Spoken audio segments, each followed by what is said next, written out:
All right, welcome back to another episode of Path of Purpose. Today we have a special guest, Carrie Casey. Carrie is the global head of university recruiting and talent branding, talent operations, and diversity recruiting at PayPal. Carrie, Good welcome introduction. to the podcast.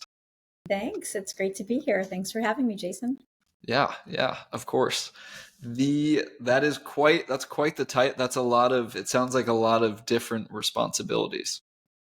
Yeah, it's I have to come up with a different way of summarizing my role. So basically, the role is I'm part of the senior leadership team for global talent at PayPal. I cover a broad array of different responsibilities, and you mentioned them all. So one is university recruiting and programming. The next is talent branding, along with talent operations, and then our diverse hiring efforts. So what sorts of, like, that's a lot of different responsibilities. What would you say, like, what sorts of events have led you to having those responsibilities, or like what about those responsibilities really uh I would say, how did you get there? That's what I'm trying to say. Sure. So how did I get here, like to this point in my career? Yeah. Okay. So I started my career in finance. I actually started at Goldman Sachs. I was in the equities division and I was on the business side. And I kind of landed there by mistake, to be honest. I was looking for a different type of role and I got recruited for a rotational program, which was amazing. And the foundation that Goldman established for me was incredible. Like lots of rigor, very analytical. I worked with great people. I had some really great mentors there as well. But ultimately, while the work was exciting and the environment was great, I didn't feel like I was doing work that matters to me personally. I was doing great work, but the source of meaning wasn't as significant as I wanted it to be for me. And so that meant kind of, reinventing myself. I'd been there for 5 years and trying to break into what I really wanted to do, which was more on the human resource side. And so ultimately, I ended up getting an incredible job at McKinsey, which is a global management consulting firm. And I learned how to do experienced hire recruiting, or some people call it lateral recruiting. And I worked on a large team, and I really started to learn the foundation of attracting talent to a great organization. And along the way, I worked on some different things. I worked on a lot of policy creation, and I worked my way up at McKinsey. I worked with so many great people. Ultimately, I was there for 21 years. And it was 2017, I think. There was an opportunity to be considered for the head of talent for North America. And so I had been in a managerial role at that point in time. And I thought, well, this sounds interesting. I really care deeply about the work that I'm doing. But I also really care about meeting people where they are, helping them achieve their potential, really developing our own talent bench. And so that role offered me the opportunity to do both those things. So I was really fortunate enough to receive the job. And I loved it. I worked with an incredible team. We solved some really difficult challenges. And all the while, I got to get exposure to all of the hiring that we were doing. So all these people, applying to roles. And what was important about that is you only have a finite number of roles, right? But you have a really large number of candidates that you have to consider. And so really working closely with our team to make sure that, there's this expression that I used to say all the time to my team that it's a Maya Angelou quote. It's that people may forget what you said, they may forget what you did, but they never will forget how you made them feel. And so making sure that along that journey, even if the news was that we couldn't move forward and give you a job offer, that we delivered a really positive experience. And so that really kind of shaped my career at McKinsey. And I left, ultimately, I ended up at PayPal for this opportunity to do the role that you mentioned. I was really attracted to the values at PayPal and values of an organization. So just kind of taking a step back, an organization's mission is like what they're doing, who they're serving, what they're trying to achieve. but the values are their norms. It creates their culture, and it really develops a sense for how we behave as an organization and what the expectations are for those individuals. And so I was really attracted to not just the role at PayPal and the people, but the values as well, and really seeing them be true to their values. And innovation is one of their values, for example. And I really feel like this is a place where we've been able to innovate, and you can hold the pen and really make your mark here. And so, the role that I play, it is a broad array, but it kind of encompasses all the things that we were talking about. One, it's developing talent. Two, it's working with early career talent and trying to explain to them what's our value proposition, why is PayPal a great place for them, and then also making sure that the experience that they get while they're engaging with us is positive. So again, not everybody is going to get an opportunity to get a job here, but if we can deliver a positive experience, they walk away with a good feeling. So I love the work that I do. I love the people that I work with. And it seems like it's a broad array, but it kind of all is packaged nicely together. So how would you kind of mentioned it in that last sentence there, but like how would you mention what your responsibilities are at PayPal in like a one-line description? Yeah, I would say I'm a senior leader on our global talent acquisition team. Mm-hmm. And then in terms of like what you're doing, would you say it's like facilitating that experience, the experience of whether it's new hires or people coming in, or just managing that overall experience? Yeah, so it's the experience that you have when you're thinking about what does a career at PayPal look like? How do we go to market? What does that journey look like when you arrive here and you're a candidate? And that's not only on the university side, but the operations piece of that encompasses all the hiring that we do globally. Yeah. And then it's on the university side, your first 2 years while you're here, or the duration of your internship program. So it's really developing that programmatic experience to really help set the foundation for your career. Yeah. You mentioned at McKinsey that like one of the things that you really enjoyed there was being able to talk about how you make someone feel while you're working with them. Was that something that when you were going to PayPal that you realized this was something that I'm going to be able to do more of and grow in terms of a skill? Yes. Do you mean internally with my own team, or just in general? In terms of like something that you would be able to do as a part of the role? Yeah, I definitely saw the opportunity here. I always, like, when I talk to people about their careers, I always think, what do you want your legacy to be? Like, what is it that people are going to gravitate towards you for? Or when you leave that role, they're going to say, wow, Jason really did this. Like, how are we ever going to replace Jason, right? And so for me, it's really meeting people where they are and developing talent. And there's no like set standard where it's like, if you're in a role and let's just say you're a recruiter, you have to develop your proficiencies, but getting people to the next level, you have to understand how to micro and macro meet people where they are. Yeah. And so for me, I definitely saw an opportunity to do that and really set forward with processes and procedures that needed to be put in place so that we could deliver a consistent and equitable experience to our candidates. So that everybody, if you're interviewing for, a software engineering role, whether you're at one place or another, the process looks the same, just to make sure that we were coming from a fair lens. And so I definitely saw an opportunity to do that here, and I think we've made some great strides. I feel really good about the work that the team has delivered, and just about the positive experience that we're delivering to our candidates as well.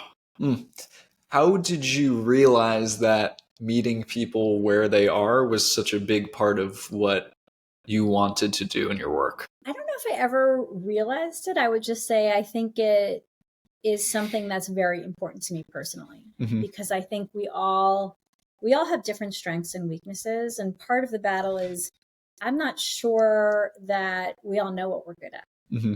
And so one is working with people to help them realize what they're good at. And that comes with consistent feedback. That is direct and coachable and actionable. And it comes from a place of good, right? Mm-hmm. So if I give you feedback, Jason, because I'm trying to help you get to the next level or achieve some goals, the feedback has to come from that place of good, which is, I believe in you. Yeah. You can trust me. And then we go from there. So I think for me, it's just more of something that's really important to me. And I it's give and take, right? My teams give me feedback all the time too. Just because I always say, just because you're a manager or someone who's senior doesn't mean you're a magician, right? And so really understanding that feedback is a two-way street and that I'm growing as well and that we're working together. But really meeting people where they are just means that we all have different experiences and skill sets, and they all develop at different points in time. And sometimes we don't have great days either. Right? Like today, I had a call with my manager, and I started by saying, "I just want you to know I'm having a really tough day today. Actually, something personal is going on," and I was explaining to him what the situation was, and it just helps us be real. Right? I can't perform at my best when something's going on that is really distracting me. Yeah. So being able to trust my manager so that he can meet me where I am, which today might be different than where it is tomorrow. So that's just something that's always been important to me. Yeah. Would you say that there's like an experience that you had that really impacted why you are that way? Oh gosh, that's such a good question. So I think that if I think about the first role that I played at Goldman Sachs, I kind of alluded to this before, that I actually wanted to be in HR, and I ended up in this equities rotational program, which I felt like I had no business being in. And again, I did well, and it was a really, really good program. Yeah. But if I didn't have a manager who believed in me, this could have gone a completely different way. And so I had this manager, his name was Robin Harris, and Robin just said, "Carrie, don't feel like you're supposed to arrive with all the answers. We're here to teach you. You're here to learn." And that was a really important lesson for me, because I felt like when I'm in a job, I'm supposed to have all the answers. And he really was saying, like, you're here to learn, and we'll teach you. And over time, you're going to learn these answers, but then you're going to have other areas where you're not going to know the answers, and you'll continue to grow. So he made it okay. He also said something that I will never forget. He pulled me into his office on day one, and I use this advice too. So to Robin Harris, I give him credit for this. He said to me, "I just want you to know you're going to make a lot of mistakes." And, I was brand new. I'd just come in from college, and I felt like I was getting this great job. And I was like, "Oh, well, what do you mean?" And he said, "You're new and you're learning. And even when you're, tenured and you're experienced, you're going to make mistakes. And I want you to know that it's okay. But you always have to own your mistakes. There's rarely something that we can't work through. But if you try to cover something up, we can't work through that." And I can remember that. I remember where I was sitting. I remember the office. I remember the blue carpet, everything. It was a very moving moment for me. And I think about that a lot now. And it's advice I give to my teams, but it's really true, because sometimes, we all have these moments. And when something doesn't work out, your immediate instinct is to protect yourself. And what you really need to do is say, "Hey, I think I need help. Maybe you've seen this before. How can we unravel this? What do we need to do to make things better?"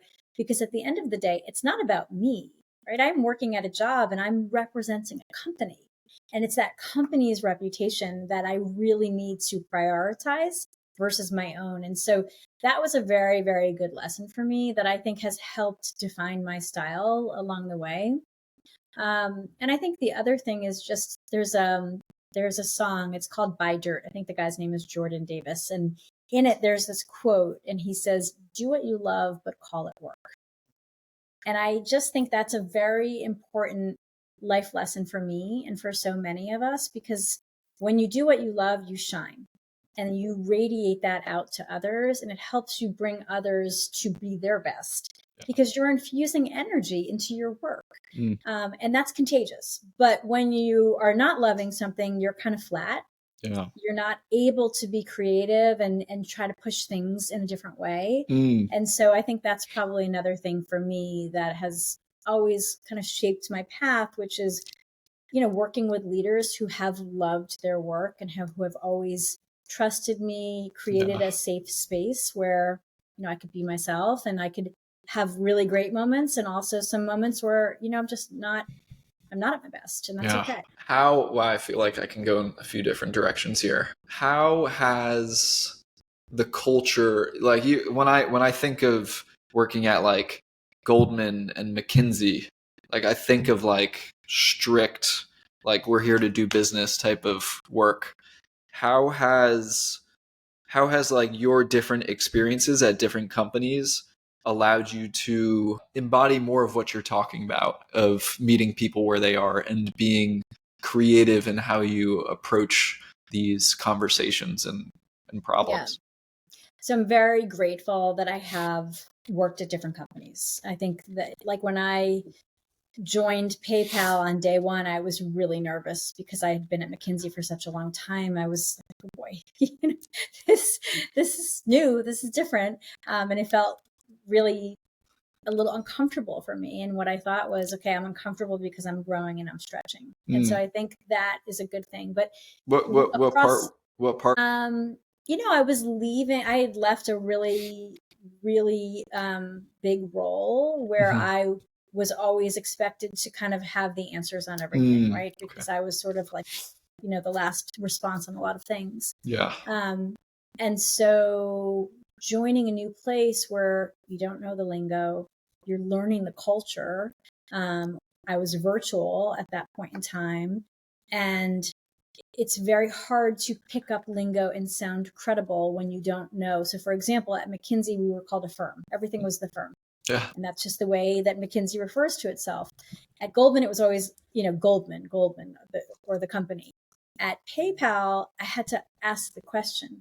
I said, so what do you, like, it was day one. I said, so what do you guys call yourselves? And they were like, PayPal? And I said, no, like if I'm just saying the company, the organization, but I had to really, I had to ask these questions that seemed so basic, but I knew if I didn't ask them on day one, you can't ask that kind of question, 3 months in, right? And so really putting my ego aside and just saying, like, I'm here to learn and I can bring an array of experiences that will greatly benefit you, but Yeah. it's day one. But to answer your question more directly, it was ingrained in companies, or am ingrained in a company where there's a very strong sense of value. Values are important. And for me, that is the North Star. That is really, really important. And I teach a talent management course. And one of the things that I assign in week one is go do some homework and find a job description. Tell me what the mission is. Tell me what the vision is. Tell me what the values are. What's the purpose of this organization? And then tell me if it rings true in the job description, what you like about it and what you don't like about it. And what's fascinating about that activity is that the students come back and they usually say, wow, I really thought I have always liked X company, but their mission statement fell flat or their values didn't appeal to me. And so it's a really good exercise. So I think one is that, the experiences of very well-established companies that have very clear values that they are true to helps me. Because when you're in a situation and you're trying to decide, okay, do I go left or right? What am I supposed to do? Yeah. You kind of always take a step back and say, okay, what am I solving for? What are the grounding principles here? What are my leadership principles, or what are my values? How do I want to think about this from an organizational perspective? And so I think just having a breadth of experiences across these different companies helps me really just think a little bit bigger and think outside of the box too. So it seems like those, like working for a company that actually believes in its values, it helps as like guardrails for the For sure. employees. Absolutely. Guardrails is a great word. I use that Yeah. one a lot, for sure. Interesting. Huh.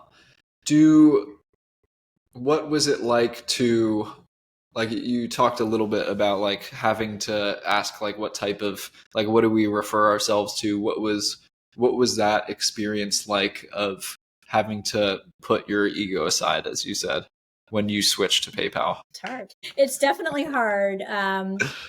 I have, and I think I learned this at McKinsey, I've always embodied more of like a servant leadership mindset or leading from behind. Mm-hmm. And so for me, it's never been about like getting the credit or having my name in lights, but it's being credible. Yeah. And so sometimes it's hard when you're learning to think, well, people know I'm new. Mm-hmm. And they know I come with some great experience and that I will add value. But my role for the first 30 days is to be a sponge. Mm. And you'll appreciate this, to listen. Yeah. Not have the answers, but to ask the questions and really ask questions with intention of listening. Yeah. And being a sponge and learning from others. Mm. And so really, again, like when you come from a role where you were leading part of a function, and then you come into another place and you're brand new, it can feel uncomfortable to be the person asking the questions and not have the answers. Yeah. It's just a juxtaposition of the role that you have been accustomed to. But again, I think the learning is incredible, and I'm a very curious person. And so for me, being able to learn is growth. And, if you can work for 25-30 years and continue to learn and grow, that's an incredible thing. Yeah. During that time was your past mentor, I think you said, was his advice? Were you thinking of that advice when you were switching or when you were transitioning to the new job? I was thinking of different advice probably when I transitioned. So one other individual who I worked with said to me, you always need to do what is good for you. Mm-hmm. And it's really hard because you can be at a company and you have, if you're loving your work, and hopefully you do, you have a sense of loyalty. Mm-hmm. But there are times when you outgrow your role or your company or the work and you need a change to fuel your energy. Yeah. And so I remembered this advice from this woman, Jerry McNamara, who basically said, like, Carrie, when I left Goldman, she said, you have to do what is good for you and what kind of fuels you. She said it in a different way, but that's basically what I took from it. And so when I was starting PayPal and I was really nervous, I was thinking, okay, this is going to fuel me though. It's a really good thing because I'm going to grow. I'm going to have new challenges, but it's very hard to start something new because you feel like you have to prove yourself.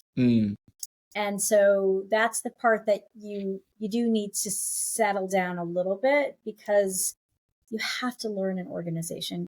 If you come in with all of the answers on day one, you're not learning from, the methodologies that organization uses. And there may be some things that need to change, but I bet you there's a lot of things to keep, to preserve.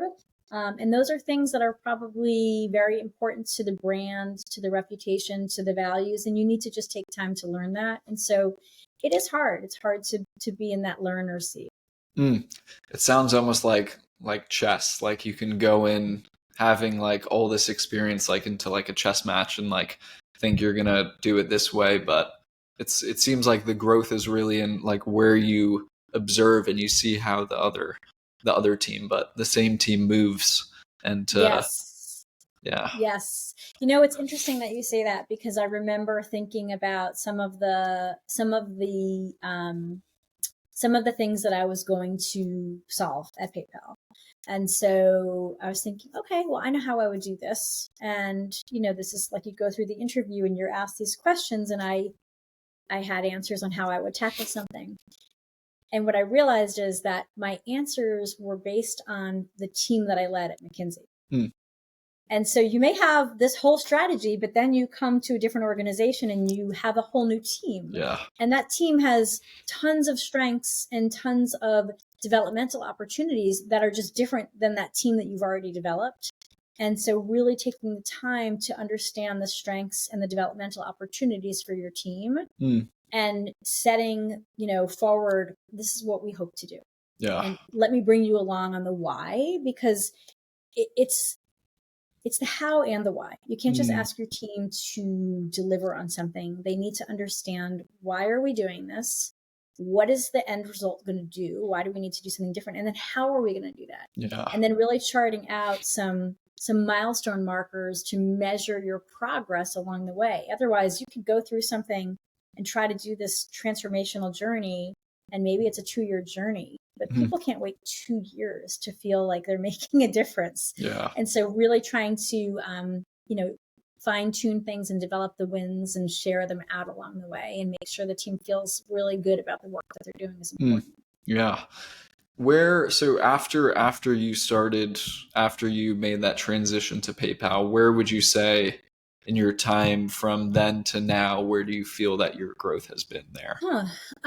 It's a very good question. So my growth at PayPal is a little bit different because I think it goes back to where we started the conversation, which was when I took the job, my role was to lead the university team and really increase the footprint of our work. And so I started with that. Then the next responsibility came shortly thereafter, which was lead our talent branding efforts. Then shortly after that, it was to lead our diverse hiring efforts. And then a couple of months ago, we overlaid the talent operations team. And so for me, the growth has been the expansion of the role and the breadth and trying to, those are a lot of different gears on a bike, right? And they all need to work together.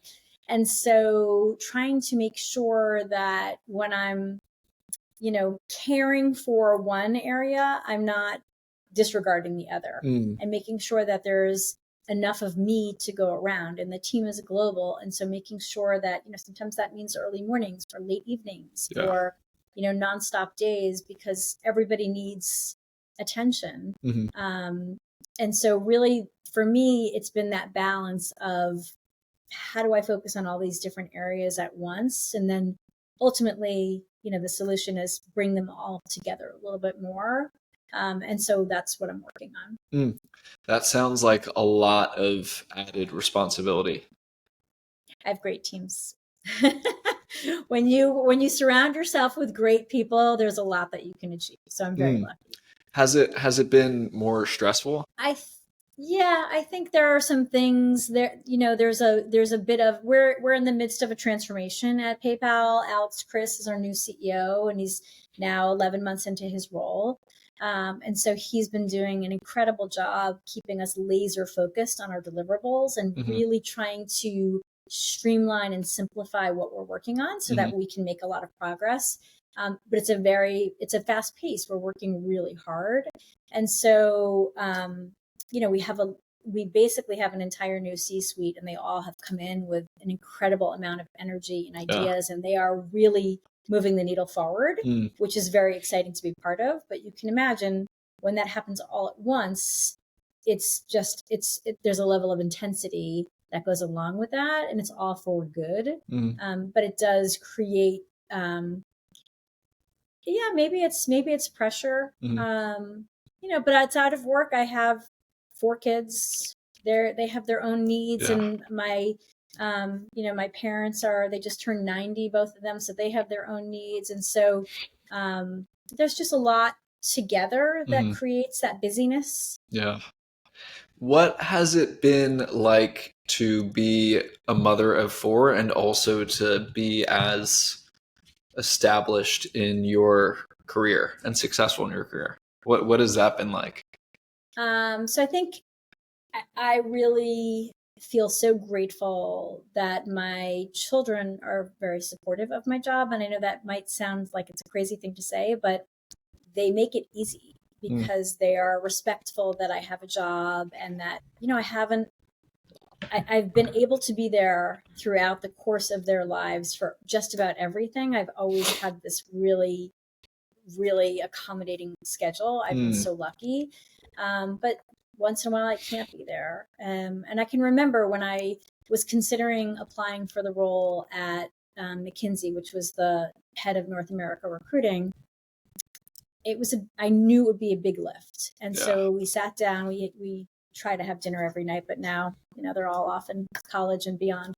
So, we sat down at dinner and I said, I have to ask you guys a question. There's an incredible opportunity and I'm not sure if I'm going to get the role, but I feel like if I don't put myself out there and apply for this job, I'm going to regret it. Mm. But I can't apply for this job unless we agree as a family that we can manage it. It's going to be a lot. And it means that like sometimes I'm not going to make a dinner, or sometimes I can't be at the school, but let's decide together. Wow. And so the kids were really excited. They asked a lot of questions, and this was a while ago. So they were like, 8 through 12 or something. And so we decided that sounds like I a would really mature conversation for 8 and 12-year-olds to be having. They're great kids. I probably am wrong on the timing, but it was about then actually. So anyway, we decided as a family, and obviously with my husband, Jamie, is incredibly supportive, and he was really encouraging me to consider that role. And so as a family, we decided that I would apply for the job. Now, here's the thing, Jason. In my head, I really didn't think I would get the job. But I knew that if I didn't apply for it, I would regret it. But I also thought this is very important for my children to see, because they thought of me as a successful working mom. And I wanted them to know that I could still be a successful working mom, apply for something and not get it, and still be okay, still be successful. So I sort of had this plan, like this is a really great, teachable moment. So long story short, I got the job. And I remember getting the call, and the kids were home, like they were playing outside. So I called them in to tell them I got the job. They were all jumping up and down. They were so excited. My oldest daughter, Devin, ran upstairs to her room, and she came down with a present. And I said, well, what is this? She said, open it up. And it was a book on girl bosses. I have it on my shelf, actually. And she said, I always knew you'd get this job, Mom. And it was just like a really, I remember the moment vividly, and it was just amazing. And so, yes, it has been really hard. But I think they've lifted me up. They give me great ideas. A lot of times I'll ask them for like, hey, if I'm coming to your campus and we're trying to think about X, Y, and Z, how would you think about this? Or they'll get their friends involved. And it's been really fun to have kids who are in college while I'm doing university recruiting too.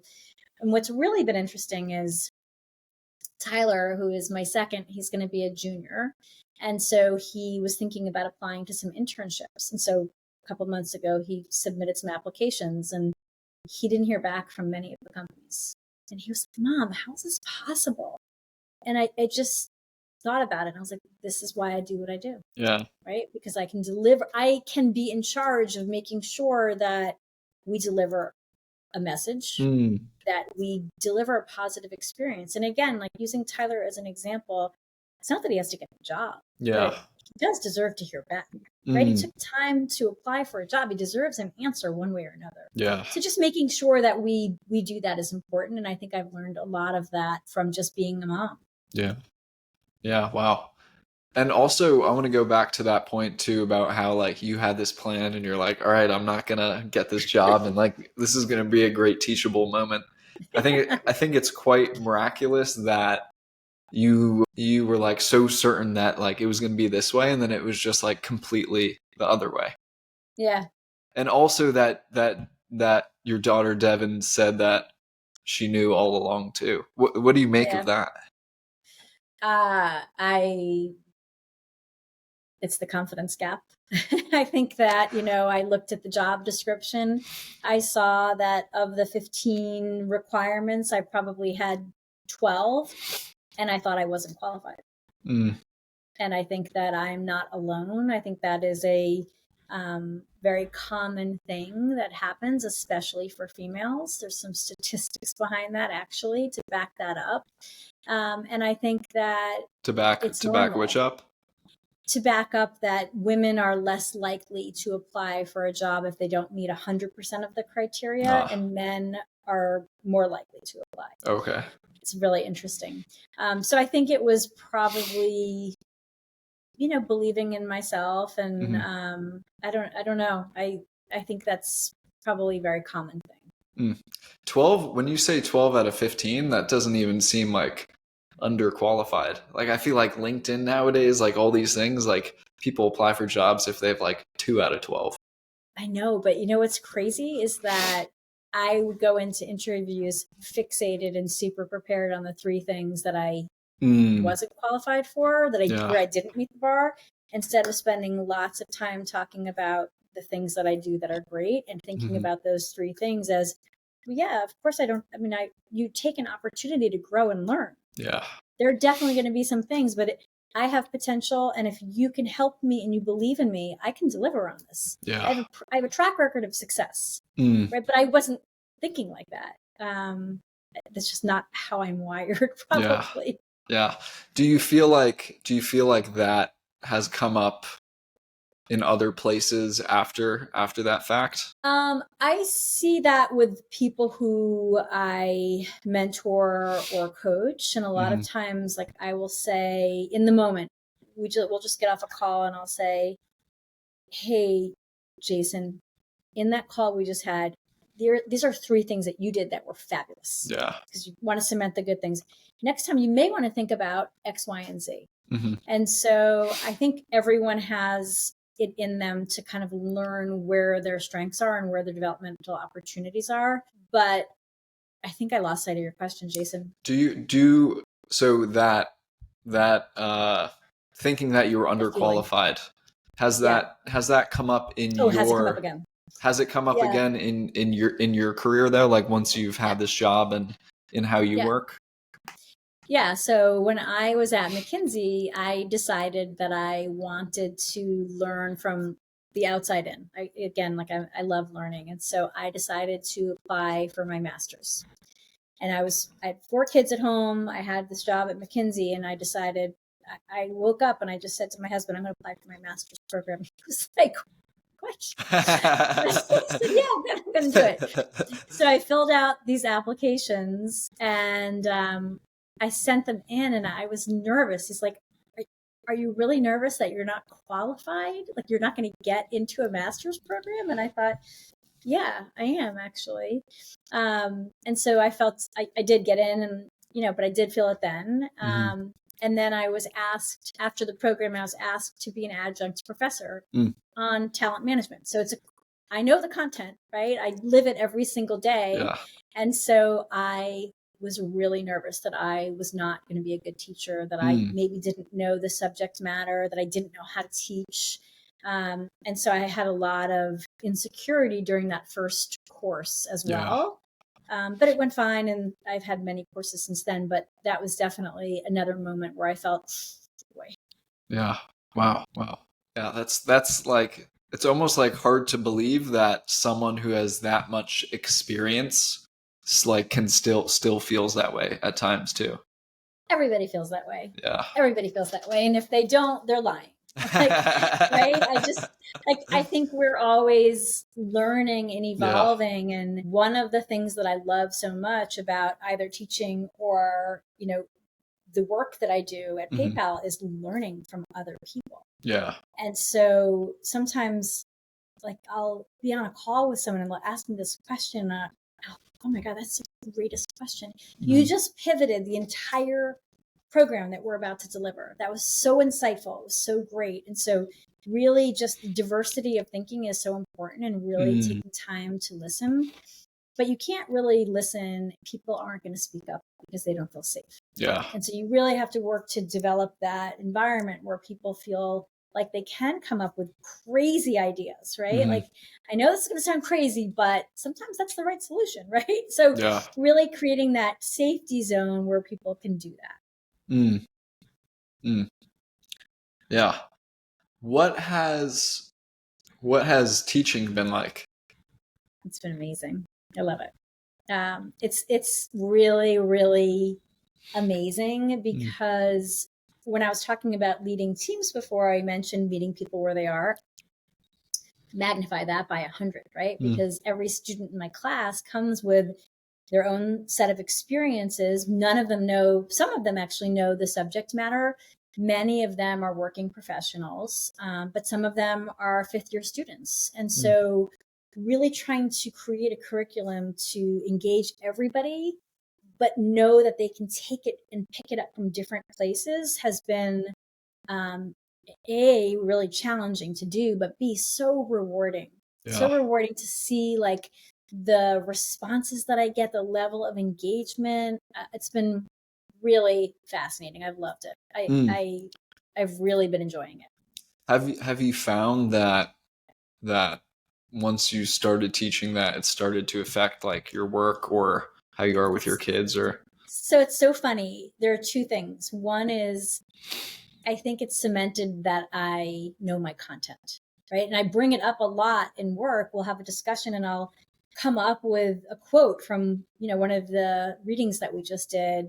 So it really helps me stay relevant, but it also grounds me on not just what I think, but some actual facts and frameworks, which is really helpful.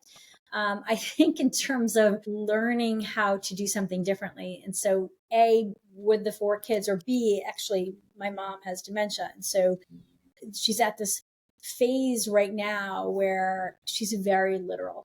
Mm-hmm. And so when I ask her, like she'll come over to bake and I'll give her a step to do. I have found that I have to really understand how to explain something in a way that is crystal clear to her. Yeah. And the way that I typically operate, because I have such a broad array of things I'm working on, is like I can be all over the place, right? And I may give somebody instructions or a direction or a task to do.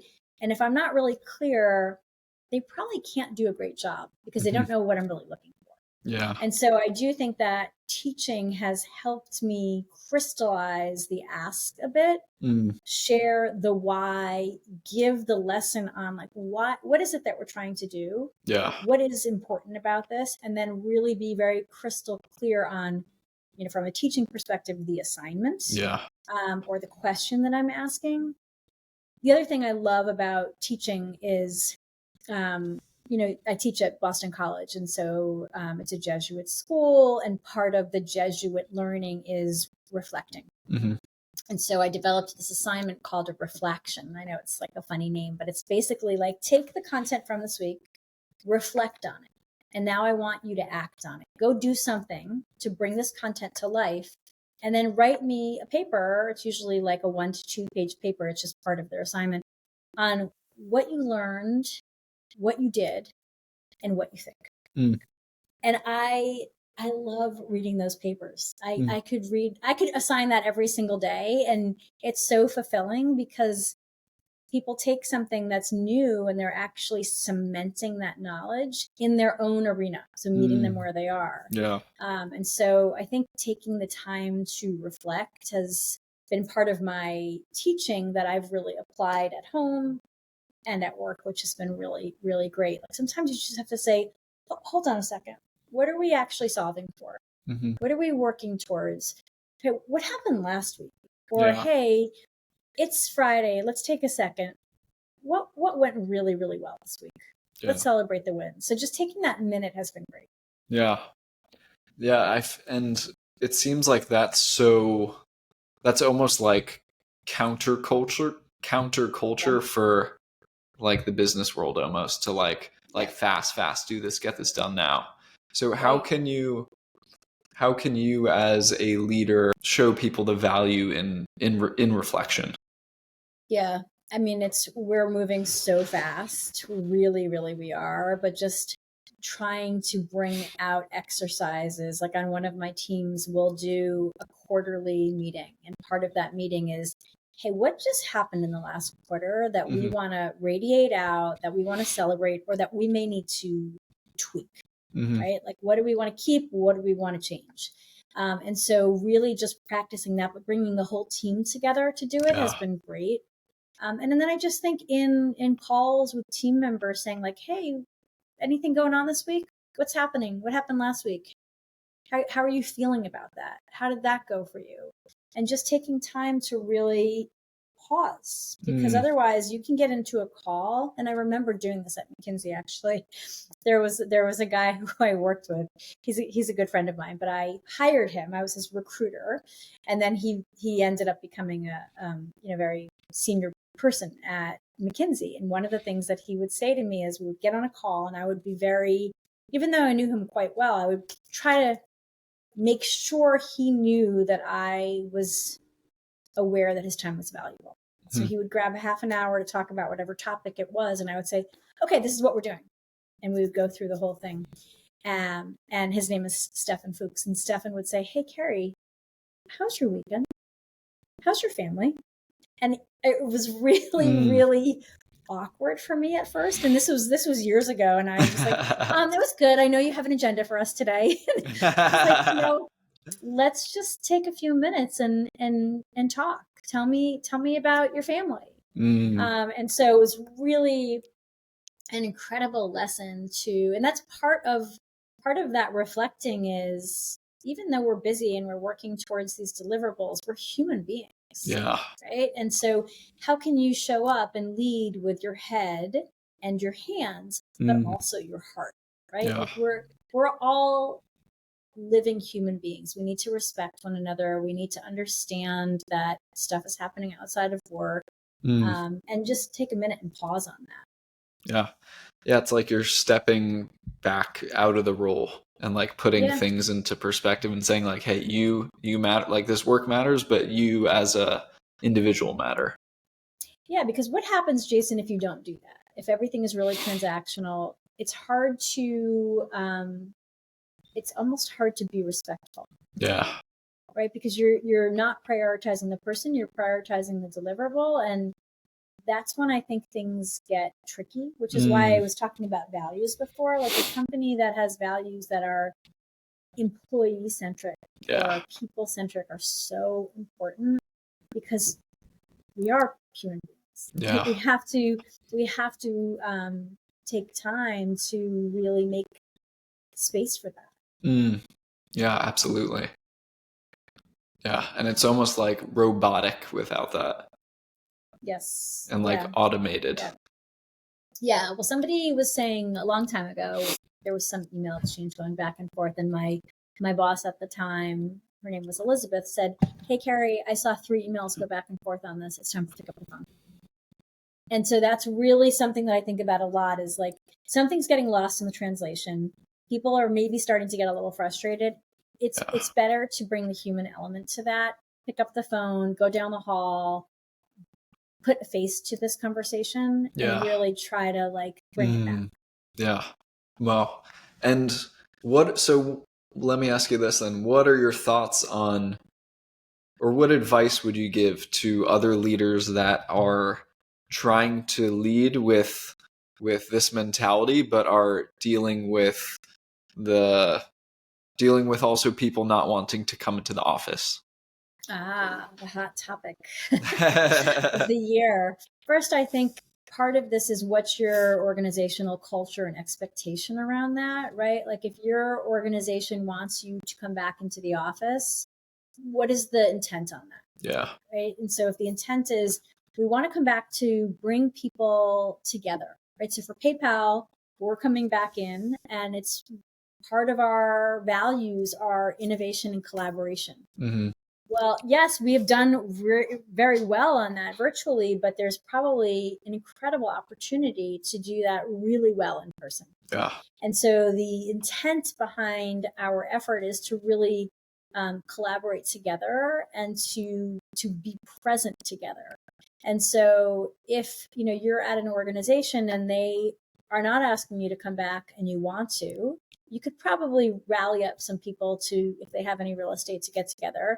But if you're at a company that everyone's going back and you really don't want to, look for something different. Right? Like there are virtual jobs out there. And so I think for the work that I lead on the university side, our university students really want that. They really want to learn from others. They want the in-person connectivity, but without it being requested or as part of our organizational culture, they may find themselves in an office with just other new hires. And so how can you really learn that culture? You could probably learn it better by being together with others and seeing people in action, picking up on conversations and lingo. I mentioned that before, like the lingo is a little bit hard to pick up when you're just on one-on-one or team calls. And so when you're in the, kitchen grabbing your coffee and you're hearing conversations or you're part of it, it flows a little bit more freely. Yeah. What sort of advice would you give to someone who's looking for a job? They're looking for a company that prioritizes people, but they're Yep. trying to see in between the brush of like what's a company that really values its people or a company that just says it values people. Yeah, I think that having conversations and interviews, so interviews are two-way streets, right? So a candidate, they kind of sometimes feel like they're not in the driver's seat. And I like to think of an interview as a two-way street. And Mm. so, if somebody is looking for a job at PayPal and we're having a conversation and the conversation is 45 minutes long, at minute 30, I need to stop and say, hey, Jason, what's on your mind? What can I Yeah. answer for you? I think looking through their content is really, really important. Going Mhm. to a website, trying to get a feel for things, going to their social media, really trying to get a feel. And you could reach out to people on LinkedIn and say, like, hey, I see you work at X, Y, and Z. Can you tell me a little bit about the culture? Mhm. But trying to get a sense for the culture. And you can ask questions. So, like, PayPal is very mission driven. And so lots of times people will ask me questions about, like, what are you doing as an organization to give back? How do you do that? And so they're really looking for those proof points on it. And so I can speak to that. Mhm. But you have to ask the questions. I Mhm. think you do. Yeah. Cool. All right. Well, that's all the questions that I had. Do you have any questions for me before we wrap up? I do. Okay, let's do it. So, So I first started the podcast in March, I believe, March of 2023. okay. Yeah, I And started. Oh no, actually, I'm wrong. March 2022, and I did it. 22. And I did it for 6 months, and then took a year off, and now I've been doing it for 4 months. So total, a Okay. little bit under a year, but some gaps in there. Okay.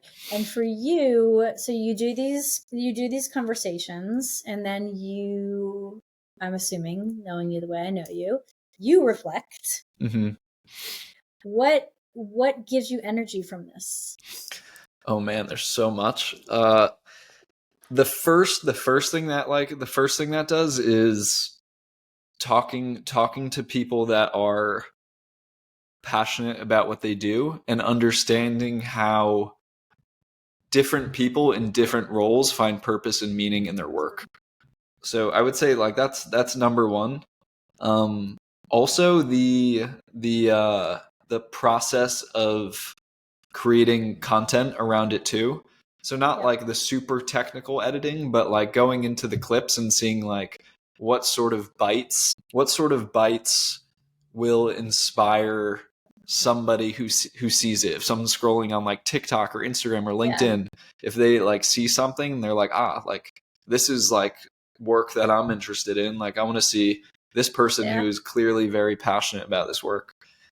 So I would say those are yeah, those are like the two big things, I would say. That's awesome. Yeah. That's good. Yeah. All right. Well, I can't wait to see this, Jason. I'm a little nervous. Well, Carrie, thank you so much for coming on the podcast. It's been a Yeah. pleasure to have you. Thanks for having me, Jason. I'll see you soon. All right, bye.